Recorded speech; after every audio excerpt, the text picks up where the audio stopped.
showtime! Woo! Woo! Woo! Woo! Woo! Woo! Woo! Woo! Woo! Silent and profiling. Woo! Woo!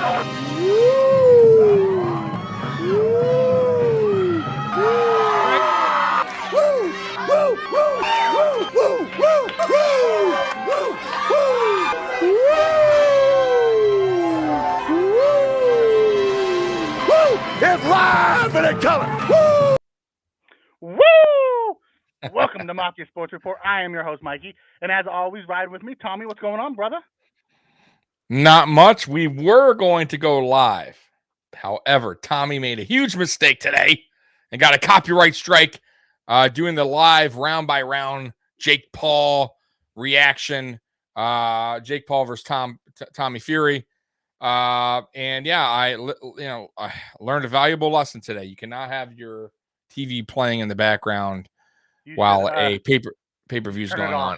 Just turn it off.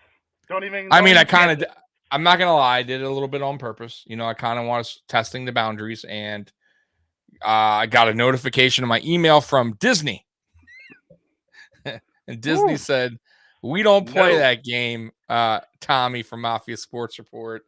And so here's what happens in case everybody wants to know. I won't be going. Me and Mikey will not be going live for 7 days. So basically, we'll be going live next Monday. Okay. There will be no Nuclear Heatwave Wrestling podcast Tuesday. I have to break the bad news to my buddies. However, I'm gonna have them do a video. So this whole week, at least for our show this week, today, right now, is being recorded. Tuesday show, which is Nuclear Heatwave, is going to be recorded. And we may even do a Friday Night Lights recorded. I don't know. Maybe we do that instead.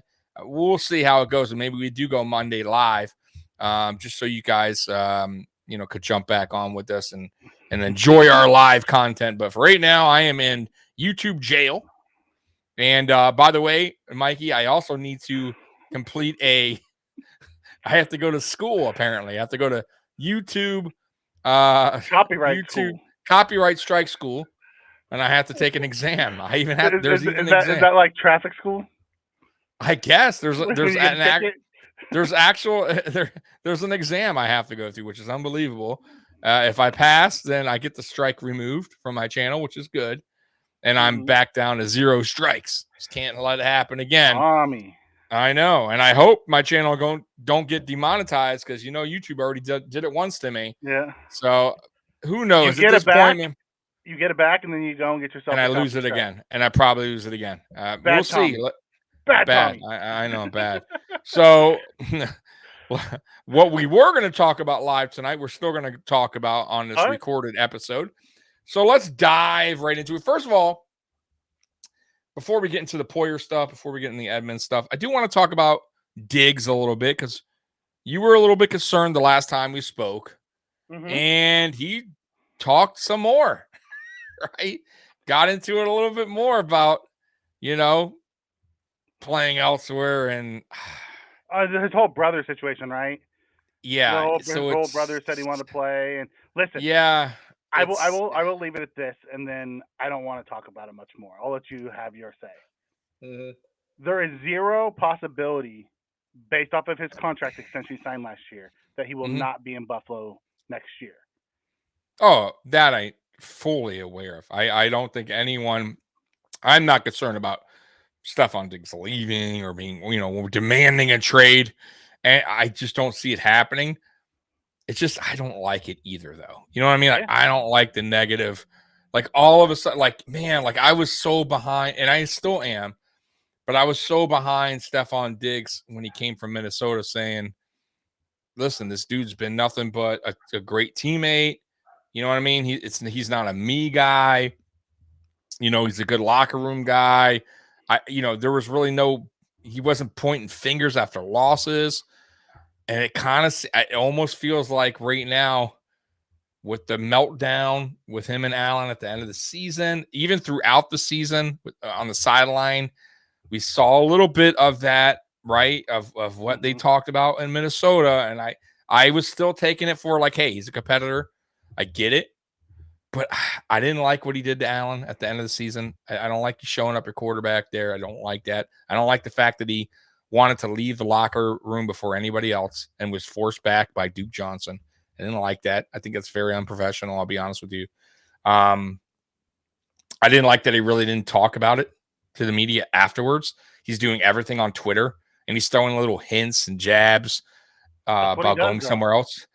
I don't like it. Yeah, I get it. That's what he does, but it wasn't this. He didn't do it up until this past season. You know what I mean? Like, so this, he had a little fun with stuff in the past, but he never really, I don't think anybody was concerned because he wasn't showing it on the sidelines. Maybe he was doing Twitter fun and poking the bear a little bit, whatever, just have, I think now it's a little kind of concerning because I don't want that. I don't want to start next season with this, like, okay, here we go again, right? Let's just say hypothetically things don't start off great or whatever. Like, is it going to get worse from here? You know what I mean? Is he going to be on the sideline in Allen's face again? Like, we'll see.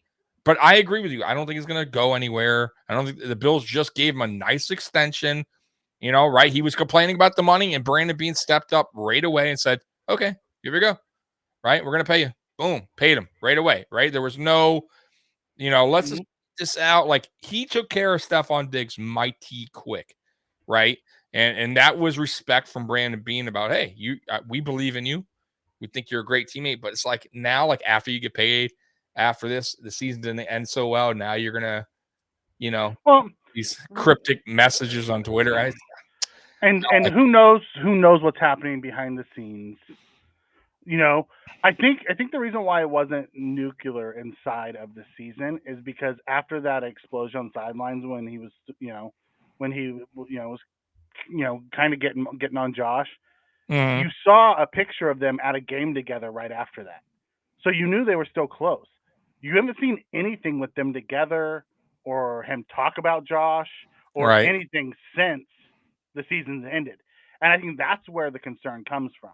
But who knows? They could still be real close, and it is what it is. And you could be mad at something else that we're just not aware of. And listen, Diggs has always been outspoken. When it's going good, he's outspoken. When it's going bad, he's outspoken. It's he wears his emotions on his sleeve. Yeah, I agree. I mean, it's just some of the things I don't like it. I don't like the optics of it. But you know what? He does. Him and the Bills have to figure that out. Well, I think him and Josh and McDermott need to figure that out, and Ken Dorsey. I think if he's unhappy with his role of last season, because he wasn't unhappy from 2019, 2020, 2021, right? So like all of a sudden now he's like, now he wants out all. Like I don't believe that. I just believe but I do believe that maybe it's weighing down on him these early exits out of the playoff, you know what I mean? Or not, or no, or just constant mistakes in the playoffs that are costing a Super Bowl, appearance, a win. So maybe he's getting a little fed up with coaching as well, right? Maybe he's getting fed up with some things he don't want to say out loud, like the offensive line not protecting Josh Allen, giving him a time, right? Or maybe he's not happy with the other receivers, right? That he has to do everything. Who knows? He's not going to say. He's not going to throw anybody under the bus, but still not a good look to yell at your quarterback on the sideline. When the thing was too in that game, you could clearly tell like every player was just like down, right? Like they were defeated. They were running doubles and triple coverages on him because no other receiver could do anything. No, I'm talking about on the sideline. I'm talking about on the sideline. Yeah, but Diggs came out during the Super Bowl row and was talking about he Jefferson in Minnesota, they just go to him and no matter what. And Josh didn't. He went to Davis or someone else, and sometimes they make the play, but a lot of times they didn't make the play. Like there was a lot of drops this year where guys, normally if they made the play and they moved on, Diggs lets it go. But there was a lot of miscues, drops, bad football from him down the stretch, and it pissed him off. And he's like, "Come to me." I'm not coming to you if there's 3 guys on you, dude. I'm going to go to the guy who has one-on-one. I'm sorry. No, you got to. I mean, that's the whole point of having a number one. But you know what? Justin Jefferson said the same thing. Open up your offense. He's like, how do you? Justin Jefferson said the same thing after the Minnesota loss. How do you throw a check down and not give me a chance at the end to make a play? Right. You know, all those alpha dog wide receivers come out and say the same thing. No, I get it. I mean, I get it. I totally get it. But the numbers also show you that Diggs had another 1,400 yard season. It wasn't like he declined in play, or declined. His numbers drastically look at dropped. The first half of the year versus the second half of the year. No, I get it. But also it was a tale of 2 halves too. The offensive line got worse, right? Gabe Davis was also got worse and was hurt during that kind of second half run a little bit there. Isaiah McKenzie was nowhere to be found. There's a lot of things that happened. Josh Allen got hurt, and he Josh played Allen worse. got hurt. Yeah, exactly. So the defense played worse. All the Bills, played worse as the season went on. Well, there was you're right. There was a tale of 2 halves: the first half of the season, the second half of the season. Second half, the Bills weren't the Super Bowl contenders. They weren't. No. That started to die off in week 8. You know what I mean? Where you're like, uh-oh, you're right. Things aren't looking great, but I still wasn't too concerned because we were still winning games, and that's what matters at the end of the day. And it's always about that late run, that late push, right? And we were winning, so I wasn't like, hey, they just weren't winning nice. We were right. Yeah, they weren't convincing wins. They weren't convincing wins. They were just wins, and I'll take it. Not every win's going to be convincing, but right. But by the way, so Diggs today, his latest tweet, just to throw this out there for the audience, was he says, one thing people never forget, ... is how you treat them. So whatever that means, don't know. He likes to throw these weird, cryptic tweets out there and get everybody. He knows what he's doing because it gets people stirred up. And of course, there's a million comments. Don't leave Buffalo. Come to the Minnesota. Come to Dallas. We will. We'll treat you right. It's like, shut up. He's not a free agent, so it's not as simple. I just love fans that don't know football. They think it's just so easy. Come here. Come to Vine. We'll treat you right. How? What are you talking about? He can't. You know what I wonder? I wonder if some of it also plays into the whole Chad Hall leaving. I mean, Chad Hall because he was really close with Chad Hall. Yeah, that's a huge loss for them, no doubt about it. Chad Hall leaving. We look at it from how it ended with Josh. Maybe it has nothing to do with Josh. Maybe it has to. Maybe you're right. Maybe it has to do with more of the coaching stuff and what they're doing, and he doesn't like what he's seeing. And I mean, it's very, very, very possible. And maybe he was just taking his anger out on Josh. Maybe who knows what was said. I mean, he could have been like F what they're calling. Just let's just call what you like. Who knows? He could have said anything on the sideline there. Who cares what they're calling? Let's just play football. Who knows? Yeah.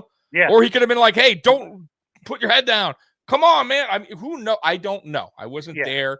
I just know that you just saw the body language. I also saw Josh never put his head back up. No. Right? Josh. So whatever he was saying, he was ignoring.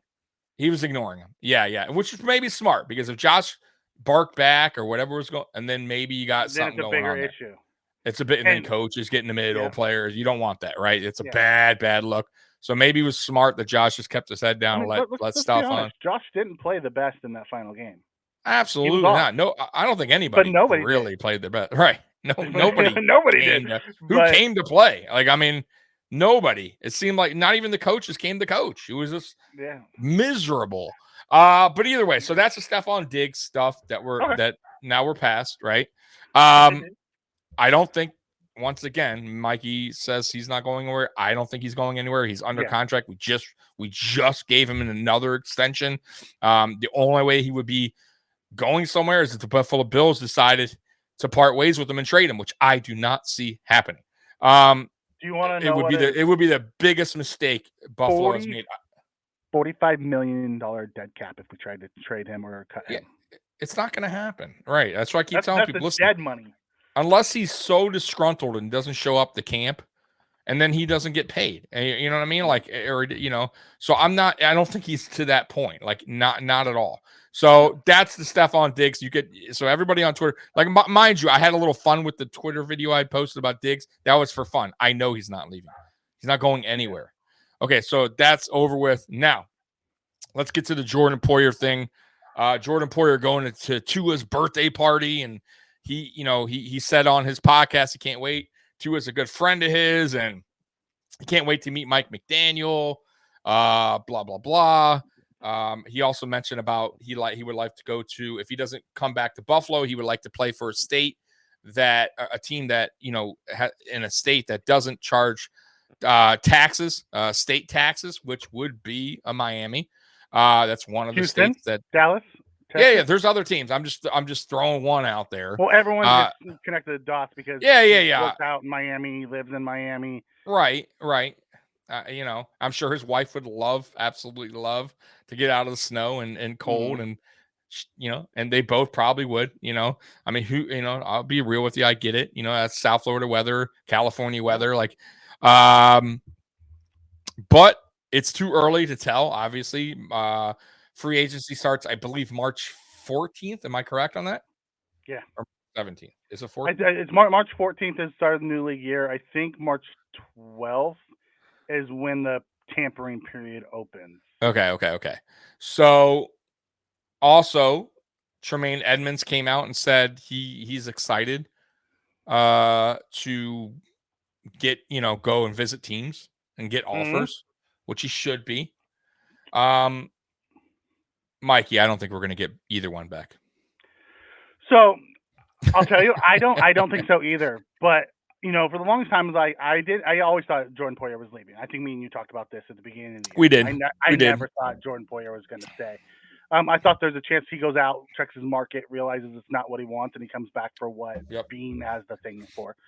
I don't think Edmunds is gonna come back now. If he actually gets to the open market, someone's gonna give him crazy amounts of money. Someone's gonna give him that Roquan deal. That's 6 for 24 years. He's 24 years old. He's gonna get paid. But here's my take on this. Here's my take on this. The Buffalo Bills have always invested more money on the defense than they have on the offense. Yep.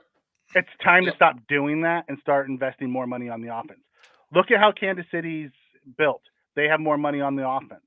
Look how the Bengals are built. They're going to have more money on their offense. Right now, they're all rookies. They will. They're going to have more money big money on their offense. They got Higgins and quarterback. Look at how they're set up in Philly. The majority of their money is going to be built on their offense. With that offensive line. It's time. Can we really afford $40 million in linebackers? Right. On a guy that we don't even use, right? Right. So when you start looking at it, I would much rather see us bring in a $8 or $9 million middle linebacker, and rookie draft, high draft pick, first 2-day draft pick, or bring in a $6 million safety and not pay the 12, 13, and the 20 plus that it's going to cost. Don't get me wrong. If we can find a way to keep Tremaine Edmunds, great. He's young. He's good. Yeah. We drafted him. We groomed him. But we need to stop investing so much in the back half of our defense and start investing in the O-line and the D-line, like heavily investing in the O-line and D-line to find the right guys and start putting more money on the offense. To stop this Band-Aid crap on the offensive line. There's some free agent guards out there that would do great in Buffalo. Oh, no doubt. We need, I would like to see us kick Bates to left guard and get an entire new right side of our offensive line. I like Spencer Brown, and I think he can still groom into something. But you know what? He should not be given a starting job. Bring somebody in and let Spencer Brown be our swing tackle. Right. On his rookie deal. Yeah. And he has a while left. It's only he's going on his third year. I mean, it's like we have time to still mold him into 2 years. We have 2 years left with him on his rookie deal. Yeah, figure out what we're gonna do with him. You know what I mean? I mean, there's still time. It's not a Cody Ford situation. Like you see the potential, a little bit more potential in him than Cody Ford. 1, 2, Cody Ford, we just can never find a spot. I think they know what Spencer Brown is capable of at that now it's just boils down to, can he be a starting, or is he more of a swing tackle and comes in on a certain plays, play designs. But I agree with you. So listen, I think even if hypothetically the cap space was good, or the cap was good for us, we had money to spend. For as much as I was saying, pay Poyer, I think here's the deal, man. And maybe Poyer's one of those players that age well, and he still has a good 2 to 3 years left. Maybe, I don't know. I'm not a fortune teller. I can't tell you that, but I can also tell you he's aging. His injuries now are piling up, and I think Brandon Beane is looking out for the future of this team. Right, when it comes to that, he doesn't want to invest in older players and get stuck on contracts that leave Buffalo Bills in a hole with aging players that he can't really get rid of, right? Because at that point, who's going to want him, right? Yeah. If you cut him, you probably owe him a bunch of money. And I think that was the dilemma with the Poyer thing. Then you got Edmunds, and Edmunds is a problem because he's super young. He's 24 years old. The market is going to be huge on him because technically he's like an edge rusher. So that's why they didn't even give him the extension, because that's huge money to give him that extension, that 5th-year option or whatever. $21 million to franchise him. Yeah, and they weren't going to do it. So I think, like I said, man, I think Brandon Beane has a price in his head that he would be willing to pay him, and I don't think it's going to be close to what he's going to get offered. Yeah, no, and I think there's a team right there in New York who needs linebackers bad. Yeah, there's a GM there who helped draft him. Yep. There's a head coach there that knows what he brings. Yep. And who, if they're smart, won't be paying Daniel Jones $45 million. Yeah, that's ridiculous. By the way, I heard about that. Yeah. That's the most. If they do, then I gotta say he didn't learn much from Brandon Beane, because I would never pay that. Listen, I'm not knocking him, but I still don't think he's their future. I wouldn't. I still think the Giants would be better off trying to find their franchise quarterback. I don't believe, I could be wrong, but he's definitely not worth $45 million. They're absolutely crazy. Derek Carr is 100 times better than Daniel Jones, and he's asking for is 35. That's what I'm saying. Yeah, it's wild. I would definitely listen. I would be like, Daniel, I can't do it. It's not going to happen, bro. So, but anyways, that's another team's problems, right? So back to Edmunds. I just don't, once again, even if we had the money, I don't think it would be a wise decision to overpay for him, especially because, man, I was talking about this yesterday. I don't know if he's played good for us, but I don't know if he fits our scheme. Like, he's so much more capable of doing so much more, and I think McDermott and Frazier hold him back. So we're never going to get that value out of him that another team who might use him right will. You get what I mean? Like, I could definitely see his sack totals going up if he's somewhere else. You don't think Dallas would have him more? I'm just saying, if Dallas didn't have their edge rusher, of course they would use him more like a Parsons. 100%. If he was with Miami, even Miami would definitely blitz him more. He would definitely be used a lot more in different coverages. I think we're just we rely on him too much to be just like this, press back, pass kind of, I don't know what we do with him. I hate it. I do, because I almost feel like we wasted him the time he was here, that because he's a freak athlete, Mikey. He's tall, he's fast, he's big. And we I don't know if we ever used his full potential on the field. He was outside linebacker in college, and that's where he made his name. He was able to cover. He was able to rush the passer both. Mm-hmm. We took him and put him in the middle of our field. Now, he was a fantastic middle linebacker and great in coverage. Sure. The stats say that it's like, the EPA is like 1.5. Yeah, I saw that. Yeah, it's unbelievable. Which takes us from like the top 10 into like the bottom half of the league with just by having him. Which is but that's McDermott. That's what McDermott wanted. He found a niche, and he found a great quality in him, but that was the only quality he could find. You get what I'm saying? Like We that's didn't where use it him was as a little concerning. a weapon. We didn't use him as a weapon. That's what I mean. We used him as we found something he was really good at, right? As a leader, as a play caller, right? As a pass defender in the middle of the field, dangerous, but but that was it. Like we just were like, okay, you're great at this. We're gonna let the other guys do this. You know what I mean? Like it was a mistake. That's a McDermott defense though. They aren't. 100%. They do not come with wild things.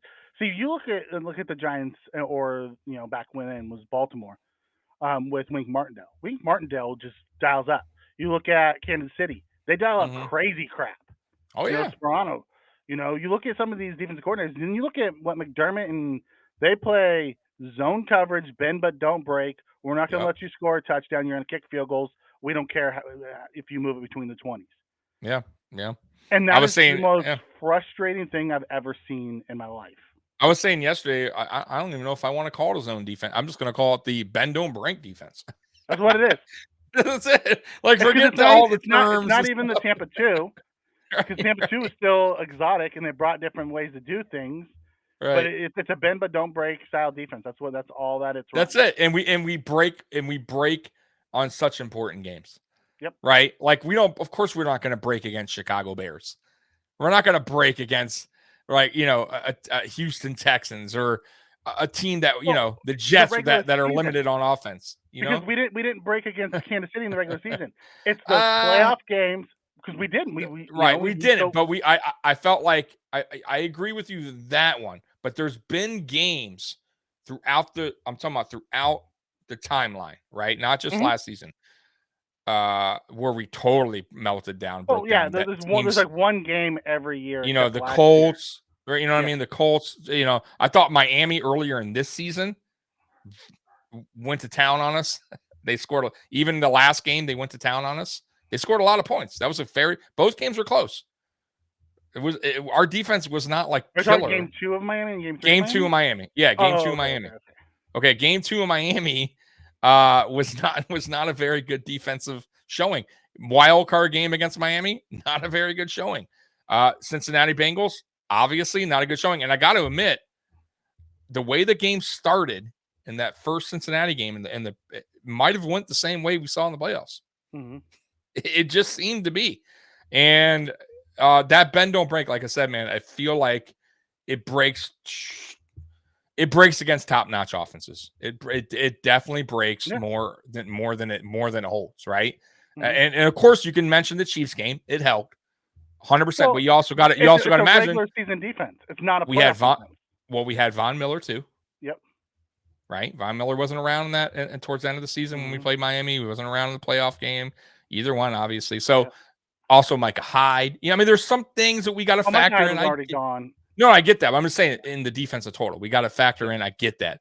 But no, I think the Chiefs game, I think even the season before when we beat them, we played them well defensively, but they adjust. That's the big difference. Andy Reid's going, okay, all right, well, if I see you again, now I'm going to do this, and you guys are going to stick with the same defense because why? Because that's what you guys do. You don't get out of your defensive plan. And Andy Reid knows that because he hired Sean McDermott, and he came up under Sean McDermott. Right. So Sean McDermott came up under him. He knows exactly the reason why he's stubborn. He does what he does, and that's all he does. He does not take those risks. And I'll tell you, it's frustrating from a defensive standpoint when you watch the Eagles, who had a great defense, all year long, but got shredded in the Super Bowl. Second half too. Adjustments. It's you have to be different, and McDermott refuses to change. Refuses. And that goes into with Hyde leaving and with Edmunds probably on his way out the door as well. I'll be perfectly honest. I'm a little afraid of what this defense is going to look like without those two guys in without there. Poyer. Poyer. Yeah. Well, we don't know what Hyde's going to look like when he comes back from his neck surgery. I think Hyde will be okay. I don't think that's like an ACL thing. I think that's more of a mental thing for him to like, okay, I could, you know what I mean? Like for the neck thing, like, will I be able to, take a big hit? Like, you know what I'm saying? Because Micah Hyde can lay a hit. Mike I was never scared to. But will he be now hesitant now? Right. But I will say he's gone through this before, right? Yeah. He's gone through the neck thing before, so it's not. And I didn't see any hesitant on Micah Hyde the first time around that he dealt with this, right? So I don't think. He's a pro's pro, right? This isn't, another guy that we're about to get into, Trey White, right? I talked about Trey White yesterday. I went live a little bit, Mikey, and I have to admit, man, I'm a little concerned. And we talked about this before we went on today. And I know that, I was throwing out there that I wonder if, they would move on from a trade. They probably won't because of the dead cap. I get that. But that's still, I still wonder if they are a little concerned about, him moving forward. Can he get back to even somewhat close to what Trey White was? I tell you what, I didn't see much last year. I'm going to give him the benefit of the doubt because I don't think he was 100% yet back off his ACL, but it is a little concerning because if Trey White, I'm just saying, next season is what I saw this past season with the minimum games he played, it's a problem because I thought teams kind of were going after him. I thought teams were trying to attack him quick. And once again, though, it's too early to tell. He didn't play a lot of games. I felt like maybe he felt rushed at a point because at one point it was Buffalo Bills feels like he's ready, but he doesn't feel like he's ready, or they're his doctors or something. So that wasn't really a good sign early on, that whole tug of war with the Bills doctors and his doctors. So let's see what an offseason does with him, right? With more, rehab or whatever he has to go through, more conditioning. But I will say, if next season, he's still a little bit slow, a little bit not the Trey we're used to. There's a problem, and I don't know if that will get any better. Just be prepared. He's not going to be the Trey that we're used to. No, I know that. I said somewhat close. Right? Because here's the deal. Trey when he first came back, and Trey when the season ended was a different Trey. Oh yeah, Trey was getting better every week. We started seeing some of the flash plays. Where he didn't have it was in that burst. So guys got off the line on him and got by him. He didn't have that catch up speed to catch early. Up. Right. To catch up. It started to come back later on as the season went on, and he played better down the stretch. It's just they say it can take up to 2 years for a guy to come back from an ACL, and he may never be fully the Trey he was before he got hurt. Right. Which he was an all pro. He doesn't need to be an all pro for him to live up to the contract that he has. Right. Yeah, I get that. He needs to be a solid CB1, and then we need to start grooming Poyer, who I thought was our best corner throughout the year. Yeah, he was up there. I thought he had a little rocky start, but I agree. He had a really bad game against Pittsburgh, but outside of that, he was solid the rest of the time he was out there. Yeah, I agree. I agree. Trey on one side, I want to see Poyer on the other. I want to see Johnson in the slot. I want to see Hyde and either Benford, who's supposed to be transitioning to safety, or a rookie. If I have my way, it's either Branch or Battle out of Alabama.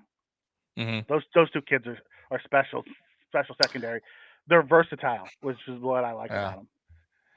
I have a feeling you're not going to see Hamlin play. I hate to say it, guys. He says he's going to come back. I get it. Yeah, that's what I'm saying. I don't know if you saw that interview he did at the Super Bowl. He did it was Strahan, and he wanted to answer some of the questions. Okay.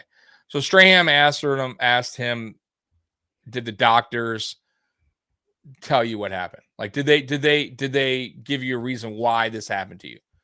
And he took a long pause, and he says, I don't want to get into it.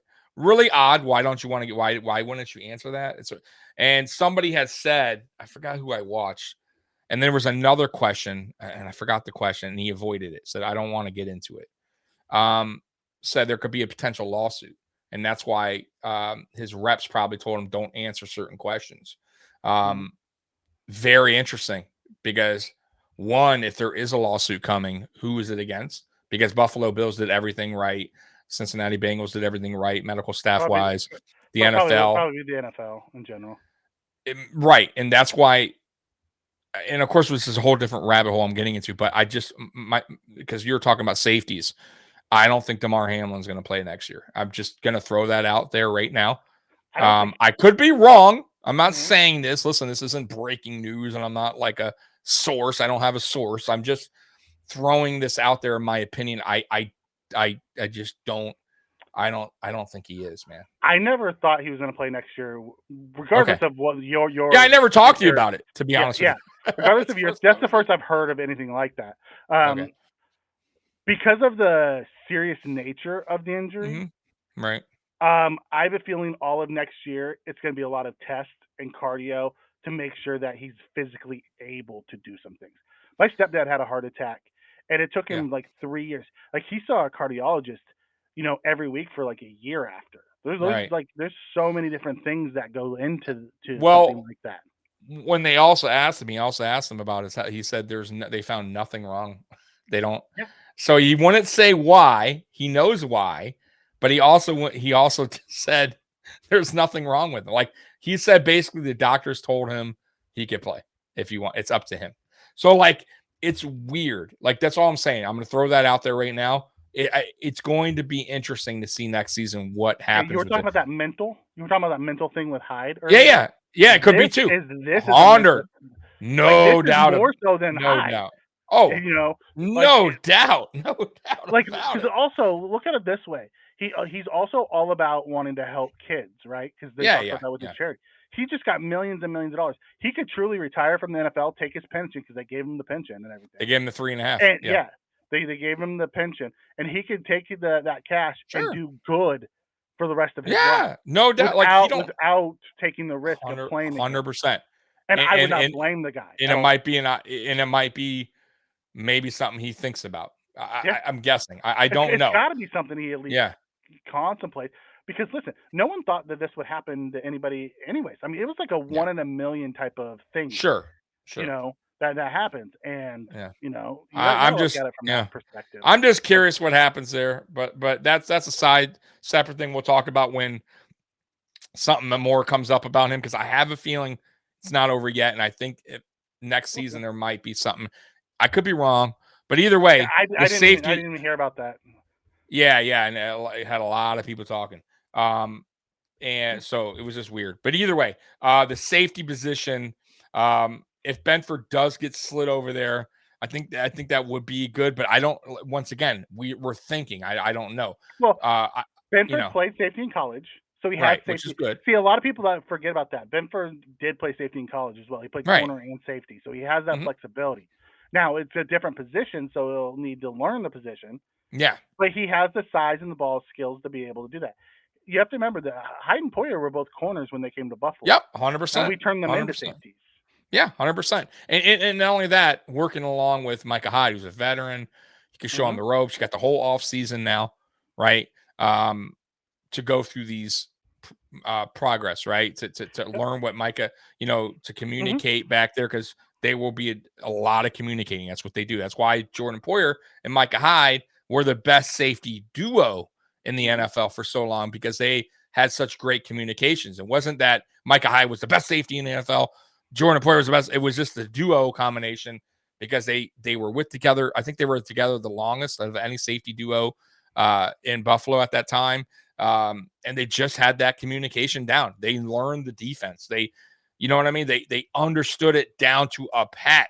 And I think that's something that Christian Benford also would have to get through. He will really need to study this defense, learn it, because it's not easy. It's one of those defenses which is crazy. You would think such a hard defense to learn would be an unbelievable defense, and it's not an unbelievable defense, right? You would think oh my God, this defense. It's not unbelievable in the most in the biggest games. It's an unbelievable defense. It still finishes top 10 every year. So it's a really good defense. It's just it breaks at the worst possible moment. Right. It does break in the worst moments. But yeah, I was talking to real quick. So Von Miller posted a picture with Derrick Henry working out, and You know how Bill's Mafia gets, right? Well, you know where that started, right? I think it started like on NFL Live or First Mhm. Take or one of the big media outlets. Right. There was a thing of what's your big off-season prediction, and they said Derrick Henry gets traded I to saw Buffalo that. Yeah, Bills. you're right. You're right. Can you imagine a Derrick Henry and Josh Allen backfield? It'd be unbelievable. But I Right? have to ask you because you're the guy that knows this. I know Henry just got an extension like a year ago or so, right? A couple years ago. Okay, a couple years ago. So I Yep. don't know He's his. in the I don't last know. year of his deal. Okay, so that's that. So okay, Is so that what you're getting at? yeah, so Beam will have to factor this in once Yep. again because you think this guy is going to come to a team where he doesn't want to get paid. Of course they do. They're going to want to lock him up. We are obviously in some trouble with money. So Well, we're if only we in trouble with traded, money. We're only in yeah, trouble go with ahead. money until we renegotiate. No, I Josh get it. Allen's Yeah, we have contract. correct. We have some loop things we can. Brandon Yeah. Bean knows what to do, right? He has, but it doesn't matter. Still, even after he does that, how much do we have? And we got to sign rookies. You still got free. You can't just go after one guy and So be done with it. I listened to Locked On You got to Bills. give somebody up. You got to give your picks Yeah. up, right? So you know I listen to Locked On Bills a ton. Mm-hmm. I'm a big Joe Marino fan. Yeah, He good had guy. Greg. He had Greg Tonsett on, who I'm a big fan of. Greg knows. Yeah, he knows his Sour stuff. Cap better than almost anybody Right, else yes. out there. I mean, would I not know. debate either one Yeah, anytime soon. I know the Sour Cap pretty well. Greg makes me look like like a rookie. I don't know crap compared to that guy. That guy just knows the ins and outs. So they had their big cover one spectacular, and they went through, and they were able to create anywhere from 35 to 50 million without really doing anything. All right, Major. which is a lot. It is, but that money can go quickly I can't. on a couple of free agents. I can't. I just say, I can't. depending on who you get. So let's talk about this. So we're talking about Yeah. Derrick Henry. Sure. Derrick Henry has a $16.3 million cap hit. Right. Right. He has 10 million in dead cap. If they Mhm. trade him, I don't know how the trade piece works out. I'm not that in depth on it, but ultimately he has a base salary of 10 million, a signing bonus of 3 million, a roster bonus of 2.3, and some miscellaneous stuff that's out there. Right. So at the end of the day, we would probably take on the majority of that 16.3, but as soon as he got to us, it would have to be a reworked contract. Whether Correct. we go, give him a 3-year extension or a 5-year extension with 2 dead, so we can spread the money out and do all that stuff. But we'll also be giving up picks. Now, Derrick Henry's turning 30 next year. Right, and I was gonna get to that. So turning 30 next year. So you're with not gonna, bear in mind too. I hate to interrupt you. Not only is he turning 30, which is they always say, this is where running backs start to go downhill. He has a lot of tread on those tires, my friend. Yes, He's built like a goddess, no doubt. He is a machine, but he still has a lot of miles on that tread. He has a lot of hits taken on him. You go back and you look at the last guy who's kind of built like him. It was Eddie George. Eddie George played well Tennessee. into his 30s. Yeah, sure. And so did Fred Jackson, Adrian Peterson. Built like I get it. I get it. There's certain guys that The reason why those guys play so well and play so long is because the traits that tend to fall off are those quick twitch traits. So the Shady McCoys and the LaDainian Tomlinsons and those guys who just make someone miss and then go and break. The big guys, the APs, the Eddie Georges, the Derrick Henrys, they're more bowling ballish to where they may lose a little bit of speed. So that long breakaway 80-yarder may be a 50-yarder and someone younger catches him later on. Right. But that doesn't change the fact that the guy could probably go and probably tells. I'm guessing another 3 to 4 superstar years. He could probably, if someone wanted to, they could probably stretch him if they brought him a second back with him and gave him some. They could probably stretch him until he's 35. But then I got another question. Why though would Tennessee get rid of him? Like, are they? Tennessee was in cap purgatory. So are we. And I'm sure there's a way they could. Yeah, I mean they were in bad cap purgatory. Right. They fired the GM, brought in a new GM. Correct. They cut Taylor Lewan. They cut Nate Davis. They cut a couple other guys. They're starting to retool their roster. So do you keep a 30-year-old Derrick Henry at $16 million. Right. Because chances are Tannehill's out the door too. So now you're completely starting over. Do you keep a 30-year-old Derrick Henry, or do you go get the asset for him? Depending on what the asset is. I mean, they would really have to. I'm guessing Okay, it's so gonna you be. get. I'm guessing it's gonna be a second or third that they're gonna want for him. I don't know. Listen, you just said that he could possibly have 3, 4, 5 superstar a year left, right? No, So I think anywhere from 1 to 3 superstar years left. I think they could probably get 2 extra years if they went into a timeshare. So let's say big. Let's cut in the middle. Let's say 2 years, right? Let's say he has 2 years of superstar kind of talent where he's just still a beast. So they're going to get rid of a superstar talent. That's 2 years remaining, at least what they think, is possible. They would have to replace that player with something, right? Like now you lost Derrick Henry. They do have young backs on their roster. They do, but they're not a Derrick Henry. They're they played totally solid. Changes the game. They played solid in his absence when he got hurt. They did. But you also just lost Derrick Henry's entire offensive line. That's true. Now, and I will say too, it's not always bad to if the Tennessee Titans are starting over. They're like let's say that's what they're doing. That's their plan, and we did it here in Buffalo. Right, we cut Shady. We did some stuff. We got rid of a lot of big time players. We took our lumps in 18, and we did, and it was a complete flush. It was pretty much a complete flush and a rebuild. Right. If that's what Tennessee's doing, then yeah, I could definitely see a trade possible. Now, but that could be anywhere, right? Just because Von Miller's taking a picture he could take a picture with anybody, right? Well, so that means nothing. The Von Miller thing has been out there. It wasn't until after the guy on ESPN came out, and I think it was ESPN, came out and said that that's where he wanted to see him go. But if we're gonna pay, just say we do trade for him, right? Say we give up a third round. A two have to tango, by the way. Yeah. So say just hypothetical, we give up a third round for him. We take on the $16 million. We redo the cap. We give him a couple extra years. We spread it out, and now we give him an extension for like 2 years. And say 22, which is like $11 million a year, plus the 16. You break it out. You add 2 more years on at the end. You can spread it out over 5 years. You get the cap down to about 7. For this year, you get his cap down to like 7 or let's say 7. Great, that's fantastic. Do you want a 30-year-old Derrick Henry, or do you want to go look at a 25, 26-year-old Josh Jacobs?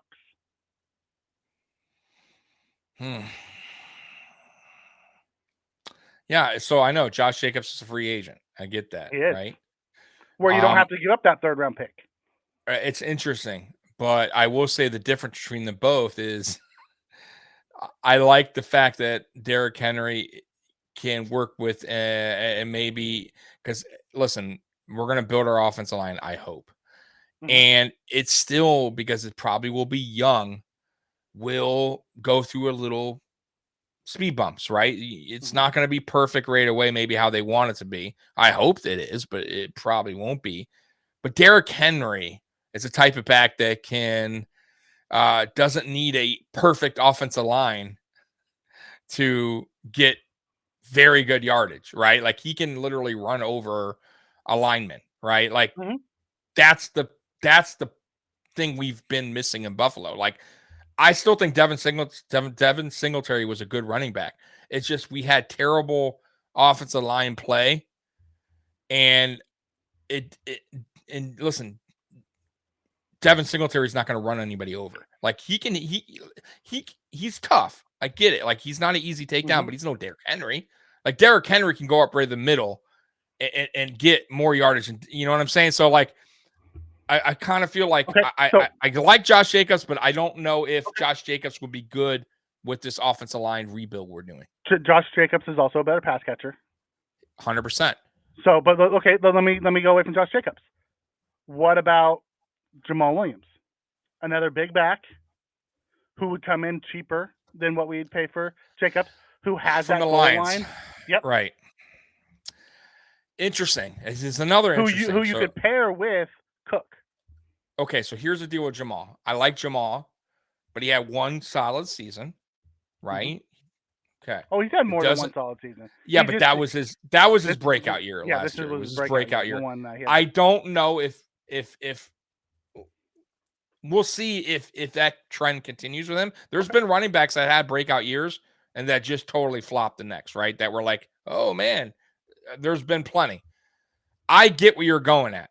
Save your draft pick, but if it's a third round, well, a not third just round draft pick. No, I'm just saying. I know money too. I get it, but if I'm just saying draft pick wise, so third round, Brandon Beane's been not very anyways. Third round pick. So what are we really giving up? Another bad pick? I would be good with the third round, no doubt. Second round, I'm a little. I don't know if I like that. Now the money, Josh Jacobs going to want some money too. It's not like he's coming cheap. I think Jamal Williams, I think you can get a reasonable price, but he had a good year. He's going to want to get paid a little bit too, right? So he want to be coming in at no cheapies, cheap deal. It wouldn't be as high as a Henry or Josh Jacobs, but Josh Jacobs had a phenomenal year. Led the NFL he's going to want some money, right? So I don't know if that would be a cheap. The only thing we would save on a Josh Jacobs would be the draft pick, which if it boils down to a third round, and let's say even a sixth or something, or seventh, or whatever, a sixth the following, I think I'd rather go that route than the Josh Jacobs for almost the same money, because I think it's going to be around that same money. Okay. He's going to kind of require that. Okay, I'm gonna give you two more names. Yeah, go ahead. Yeah. Saquon Barkley, who may get franchise tag, so he may not be on the market, who is 26. I like him. I do. I know. Who would probably command that Derrick Henry. He had a good season money. too. He had a good bounce back season. Yep. But he's a better pass catcher. And then the other one is Kareem Hunt, 27. Okay, so Kareem Hunt, I'm going to say Kareem Hunt, no, right away. I was with the trade this season if we were going to trade for him, because he could have helped this season.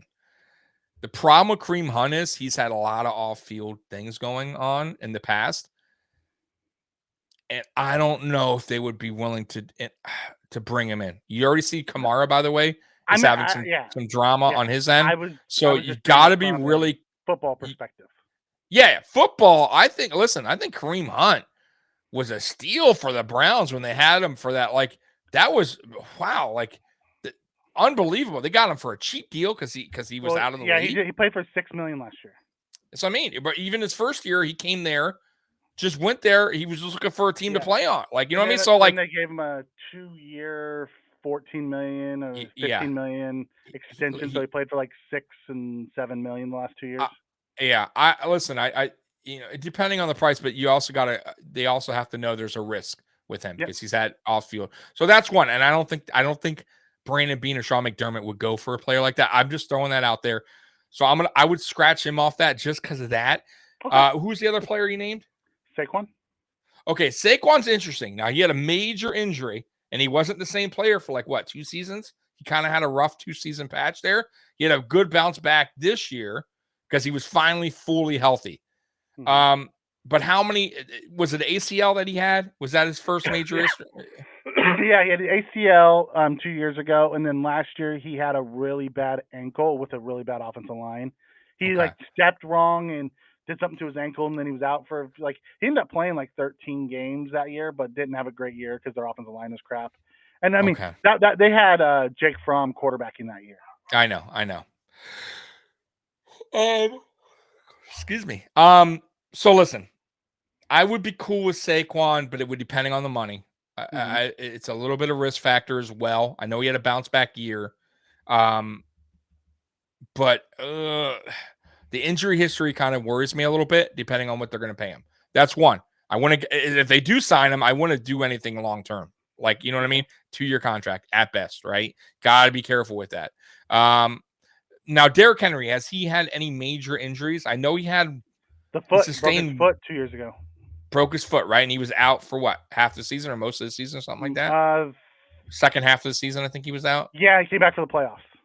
Okay, you're right. He did. He missed a lot of games and didn't do anything in the playoffs. They wound up losing first round to who was it that beat them? To Cincinnati. Cincinnati. That's right. And they were the first. They were the first round number one in the AFC, which is wild. Yeah. So I don't know. That man, Mikey, it's tough. I admit. This running back class, free agent class is deep. Because guys that I didn't even talk about, Flyers, Ronald Jones Jr. or the second. I like him from Tampa. Yep. Miles Sanders, Dontel Foreman. Yep. Okay, Foreman had a nice year for Atlanta. P. Ryan. P. Ryan's tough runner, but I think I'll pass on him. Jarek McKinnon. I like him. Yeah. Yeah. It's definitely deep. Rashad Penny, Mostert. So there's definitely a very heavy running back, free agent class. So here's what I want though. Out of all the running backs, like some of those I would skip because I don't like the size. Yeah. We drafted James Cook 2nd round. You better use him, right? Like you got to figure something out. And I felt like I felt the game slowed down a bit for him last season. He needs to bulk up a little bit, which I think he will.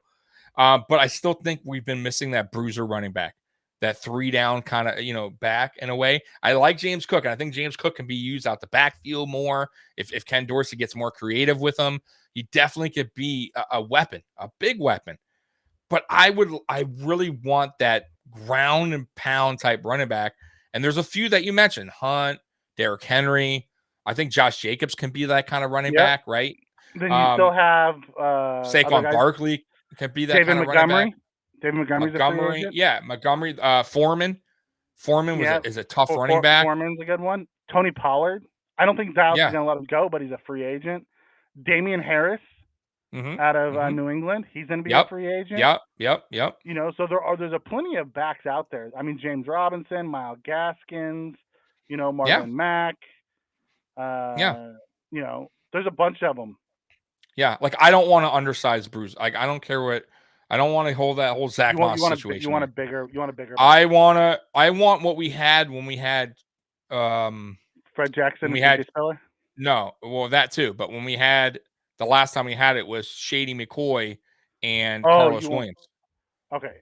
Carlos Williams was that 6'2" straight line runner with a little bit of speed, but he had a little bit of power. He's a bigger back than a Shady. He was a good back to come in on certain plays. And he had if he didn't have the off-field thing that he went through, I think he tied an NFL record that year for 6 straight games with touchdown. Like he was a solid back, especially in the red zone. We used him a lot. And when Shady needed a breather, he came in, he did very well. But it was a different pace type of running back. Totally different pace. And we never had that. We haven't had that since then. We've been running these smaller backs. It's been a problem, right? Like you have Singletary, you go get the same player with less talent, in my opinion, right? Who they thought, I don't know what they were thinking, because I understand he did good in college, but this is different, man. You're going against some big boys. We didn't have the offensive line, and it just didn't work out. That was a bad selection by Brandon Beane. It was a bad pick. Yeah. By the way, I was talking about bad stuff the other day about Brandon Beane, like some of these contracts, because I totally forgot. And there was a name that got thrown out the other day on Twitter. And I'm like, oh, because, I love Brandon Beane. He's done so much good. But I'm going to throw a name out there, Tyler Kroft. Yeah. I mean, dude, he was, at that time, he was like, let's look at he OJ was like Howard. up there. No, I get it. But we paid Kroft good money. Like he was I think they said OJ Howard to not be on our team this year. I know, but it wasn't as high as Kroft. And by the way, we kept Kroft. By the way, we signed Kroft knowing he had injury history in Cincinnati with a broken foot. He came to Buffalo and broke his foot right away.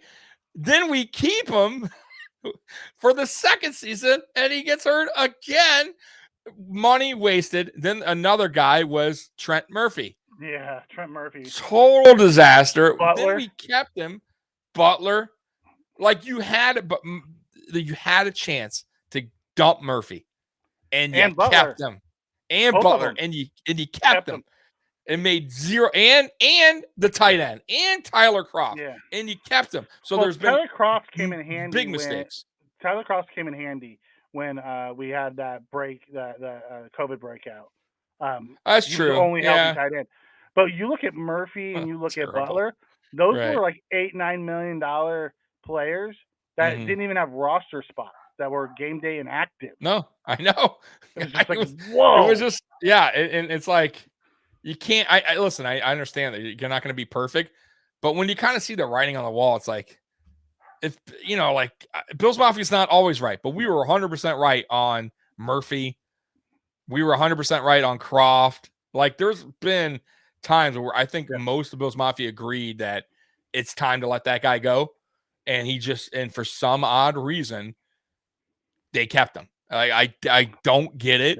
But either way, that's the past. I'm just hoping that now, and maybe that's why McDermott's a little bit worried on these contracts now, on certain guys. Like the Poyers, bringing back Poyer, you know, with his age. You know, like I think pay a guy who's done well for you. I agree. In guys who were I know. Yeah, I agree. I agree with that. By the way, the guys that we all signed last year. So who's coming back? Daquan Jones, right? Daquan will be back, yeah. But who's all gone? I think everyone was like a 1-year deal, right? Except for Daquan, right? Daquan was 2-year contract. I think everybody else was. So Sam Martin, we need to re-sign. Just quickly, our free agents: Jordan Poyer, Roger Saffold, Case Keenum, Jordan Phillips, Tyler Matakevich, Tremaine Edmunds, Jamison Crowder, David Questenberry, Tywan Jones, Sam Martin, Greg Von Rotten, Ike Bacher, Shaq Lawson, Jake Kummerow, Dean Marlowe, Bobby Hart, AJ Klein, Justin Murray, Devin Singletary, Tyrell Dodson, Dane Jackson, Cam Lewis, Shaquan Johnson, and Tyler Sweeney. It's a lot, guys. That's a lot. Now, some of those guys, I wish them well. Yeah, we don't need to bring them back. But there's some guys on there that I would love to have back. 100%. Like, I'd love to have Questenberry back. He was a fantastic I thought he was no doubt. I thought he was I thought that was a backup. Much better pickup than Saffold. I'll be honest with you. Saffold was a disappointment. I thought Questenberry held up physically as well, right? Like he was there when we needed him for the most part. Outside of that one game, and even then he toughed through an ankle injury at left tackle. Yeah, he did, bro. He was tough that game, huh? Yep. He kept falling. Like he tried. He gave everything he had. Man, I was like, this guy, I was so mad that they wanted to pull him because I felt for the guy. Like he was like down to one leg, right? Like it was so bad. And he fought like a tough SOB, man. We had a few guys like that. We Doyle. Did. Doyle will be back, right? Doyle. I feel bad. He for Doyle. played the rest of that Miami game on a torn ACL. That's a stud move. Now is Bacher still on contract? Bacher is a free agent. He came back on a 1-year deal last year. Let Bacher go. I wouldn't mind bringing him back as a depth guy. Depending who's out there and what you get. I kind of agree with you and kind of don't. It depends. I would say it depends on another free agent, how you feel, the injury history and stuff, because that's a major injury that he went through. And he's still, obviously it took a minute for him to get back. Maybe on our next show, we do our free agent. And we'll start with the offensive. Oh, that'd be nice. Yeah, we could do that. Yeah, we could dig into who's a free agent on the O line. We could maybe when we do a show, we'll do it Friday or something. We'll figure it out. Yeah, so we'll mess with the free agent guys later on. What else am I missing? Anything else, Mikey? That I haven't? Think so. I think we kind of went through the Rolodex. We're about an hour in. Yeah, nice. It went by quick with no chat. I told you.